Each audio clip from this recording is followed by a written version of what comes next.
ಅರಳು ಮಲ್ಲೆ ಸುಮವ ತಂದು ಸ್ವಾಮಿ ಪಾದಕ್ಕಿರಿಸಿರಿ, ಶನಿದೇವರ ಪಾದಗಳಿಗೆ ಶಿರವ ಬಾಗಿ ನಮಿಸಿರಿ. ಶನಿದೇವರ ಪ್ರಾರ್ಥಿಸಿ ಶನಿವಾರದಿ ಪೂಜಿಸಿ, ಶನಿದೇವರ ಧ್ಯಾನಿಸಿ ಸರ್ವ ಕಷ್ಟ ತೊಲಗಿಸಿ.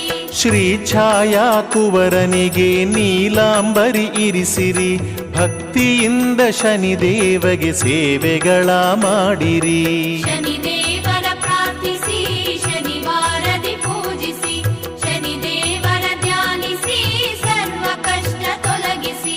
ಸರ್ವ ಶೋಕ ನೀಗುವಂಥ ದೇವನನ್ನು ನುತಿಸಿರಿ, ಶನಿವಾರದಿ ಶನೇಶ್ವರನ ಸ್ತೋತ್ರಗಳ ಪಠಿಸಿರಿ. ಶನಿದೇವರ ಪ್ರಾರ್ಥಿಸಿ ಶನಿವಾರದಿ ಪೂಜಿಸಿ, ಶನಿದೇವರ ಧ್ಯಾನಿಸಿ ಸರ್ವ ಕಷ್ಟ ತೊಲಗಿಸಿ. ಗ್ರಹಮಂಡಲ ದೇವನಿಗೆ ಎಳ್ಳ ದೀಪ ಇರಿಸಿರಿ, ಲೋಹದಾನಗೈದು ಸ್ವಾಮಿ ಕರುಣೆಯನ್ನ